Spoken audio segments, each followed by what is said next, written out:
proactive people go after the thing that they're wanting to achieve or the thing that they're wanting to change in order to make their situation better. Hey guys, what's going on? My name's Tristan. If you are new to my channel, welcome. Thank you for checking out this video. I greatly appreciate it. I started doing something a couple of weeks ago, and that thing is deep cleaning, or not deep cleaning, but cleaning my apartment every single day. And I want to tell you guys a story about when I was growing up. I wasn't very clean at all. Messy, disorganized, cluttered, having too much stuff, not enough places to put stuff, losing stuff all the time, keys, wallets, my phone, iPods, pens, pencils, paper, homework. Everything would just get, honestly, it would disappear. It would take me an hour or so to find it, and I just got frustrated. And the frustration also went on to my family. I shared a room with my brother growing up, and it was atrocious on my end. He kept all of his stuff clean and organized. I have always been a slob. Not in the sense of leaving food laying around all the time long enough to get mice and roaches or anything like that, but I was just generally cluttered, disorganized, stuff all over the place, and I didn't know what to do. But over the past 2 weeks and a couple of years before that, when I went into the Marines, I learned how to clean and tidy and make my bed properly. I don't make my bed Marine Corps style this time around in my life, but that's something I do on occasion just to impress some people if they're coming over. But I do spend an hour or two cleaning every single day now.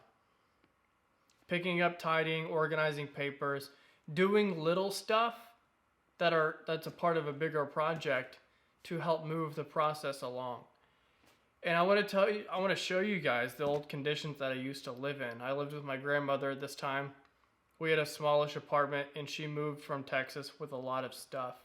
And God rest her, she's passed away an April ago. Not this past April, but April in 2020. Yeah, 2020.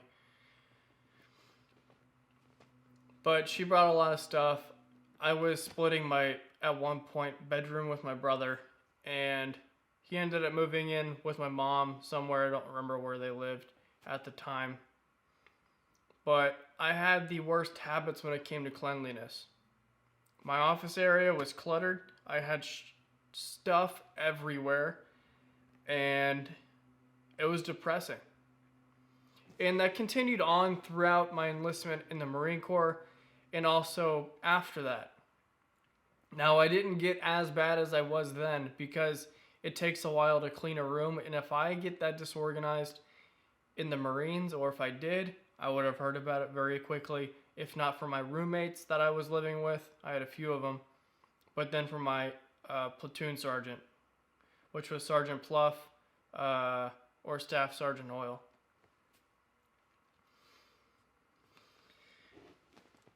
But even after that, I knew what I had to do to keep things clean and organized. Do a little bit of work every day, an hour, maybe two at the most, maybe even a half an hour if it's really just washing a few dishes, organizing some books, reading something, and then just putting it back where I found it. So over the last 2 weeks, I've reinvented my whole process to when it comes to cleaning. And honestly, it couldn't have helped me any more mentally. For me, and maybe for you too, I don't know how your brain works, but I understand psychology enough to know that if you're not an absolute genius on the IQ scale, and you're not have brain function like Einstein, which not many people do, maybe like 2% of the country, maybe like 1% of the world. I don't know how many geniuses are out there. I am by no means a genius. I've got an IQ of like 110. But if you're like me, which many of you probably are, like I said, then living in a cluttered and disorganized fashion isn't doing you any favors. See, when I started cleaning, or before I started cleaning, I felt like my life was a standstill. I didn't know what to do. I felt trapped in my own head. I felt trapped at home. I went to bed angry, knowing that I was going to wake up to a cluttered mess. And I woke up to a cluttered mess, which made me feel even worse than when I went to sleep. And I couldn't wait to get out of the house and hit the road and go drive for Uber or Lyft. Now, this sounds like it's all scripted. Honestly, I have a script on my phone, but I'm not using it at all. There it is. It's on Notion. If you guys, I'm not sponsored by them, but if you haven't used anything like that, it's great. I love it. Notion.com, Notion, .com. But once I started cleaning and taking care of myself mentally and then the things around me, I've always been a clean guy. Unless I fall into a deep depression, which everybody does every once in a while, and you just don't want to do anything. You can barely roll out of bed, especially after a breakup or a death of somebody close to you. But my life has started to look forward in the things that I can do for myself. Whether it's cleaning, reading, finding new ways to make money. I've started applying for jobs. As much as I hate working for people. I acknowledge I'm a shit employee, but I can do things to not be a shit employee. Ultimately, for me, it gave me a sense of control in my life. You see, if you can't control the things that are immediately around you, some of your relationships, the state of your home, the state of your well-being, your physical health, what you're eating every day, how are you going to take control of the rest of your life? These are things that are fundamental to being a happy person. To being, what's the word I'm looking for? Woke to yourself, in a sense. Everybody's always so reactive to the environment around you, but nobody's proactive to what they can do to make it better. There's a book I read once, How to Win Friends and Influence People. Seven Habits of Highly Effective People. I'm looking for it on my bookshelf right now. I don't think I have it anymore. Lean Startup, 10X Rule, Sales, Good Works, No Easy Day. I don't think I have it. But it said reactive people do exactly that. They react to the environment around them. Proactive people go after the thing that they're wanting to achieve or the thing that they're wanting to change in order to make their situation better. And they also think of the consequences that may come from their actions. Like, say, if somebody punched me in the face, I would think, why did this guy think he needed to punch me in the face? Or what did I do to deserve being punched in the face? The same thing goes for things that you're doing to yourself. Why am I waking up, or I hate my life and my apartment's a mess? Versus, why do I think my apartment's a mess and what can I do to change it? Those are the questions you should be asking yourself, not shitting on yourself every day. Asking yourself, why is my life so terrible? Now, that's an important question to ask because then it gives you a self-reflection of why your life may be that way. But if you just sit there and say the way it is, or it is what it is, or it's just my life, you're not going to change anything for yourself. Just like me sitting in my apartment, which is honestly not completely done yet. It's still a little disorganized. I have my comforter and my UGG blanket that I got for Christmas a few years ago laying on the floor right now. It doesn't look that great. My bookshelf still has papers on it. My books are a little disheveled. My blanket's on the couch, not thrown over like it usually is, which is okay because Zeus is using it. He's down here. I don't know if you guys can see him. It doesn't look like he's in frame. But ultimately, it's up to you to decide how you want to live. I don't want to live in a mess. It also doesn't help for relationships when people come over, whether it be your mom, brother, your dad. My dad's never been to my apartment, but as an example, maybe your boyfriend, girlfriend, sister, brother, anybody can come over and just think, wow, Because they're not going to immediately think like, are you okay? They're going to think, wow, this person might be a slob if they don't know you. And then they may shit on you and you're going to feel even worse about yourself. So instead of setting yourself up for that situation, why don't we clean and organize? And not only that, when you clean and you get control of your life, your thoughts become more clear. Because everything is organized, everything, you know where it is. And it's in a moment's notice. If you need it, you can reach it. You don't have to search forever. You don't have to do many things to find the item that you're looking for. Unless you have to go upstairs or downstairs to a basement, look in a drawer, so on and so forth.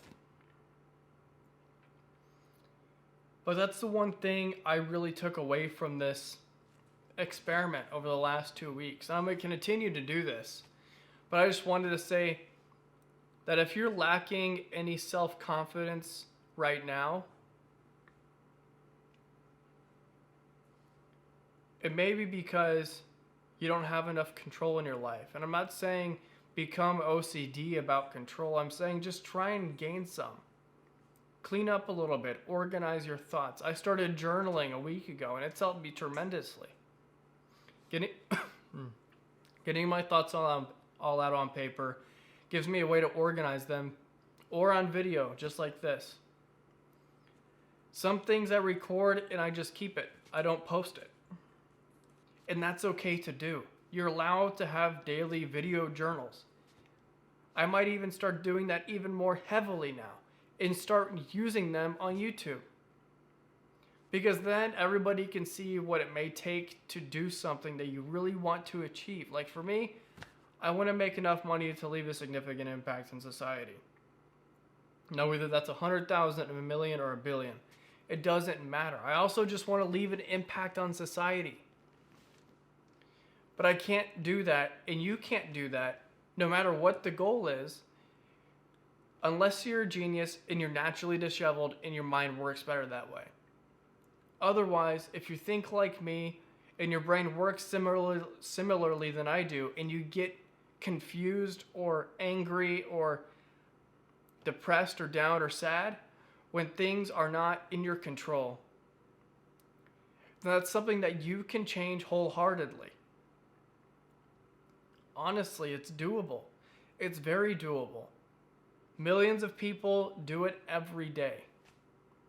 Not only service members, but also public service agents, whether it be firefighters, police. They have to maintain composure, and to help them do that, they have to maintain organization. How good would a firefighter be if he had to look in every compartment on a fire engine or ladder truck to find the halogen bar to pry open a door? Or the jaws of life to cut off the top of a car and he doesn't know where they are?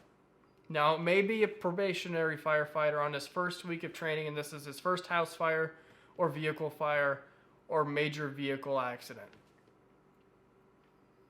But I can guarantee you, over repeated days of training and understanding where everything is, they're going to get that down pat really quick. Now, that's one other thing I want to talk about really quickly before I end this video. Because I know I've gone over a few different things here. It's a little jumbled, but I'm just going off what's in my heart right now. And I just forgot what that thing was. Shoot. I hate it when that happens. Give me just a second.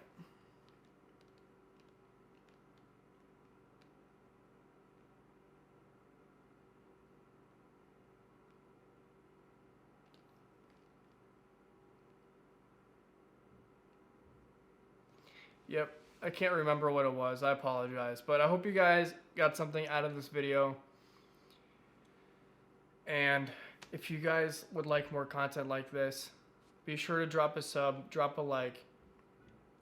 And in the future, I'll be going over my specific way to clean my apartment. And maybe you guys can take something away from those. And I'll also be going over different things around photography, videography, and lifestyle.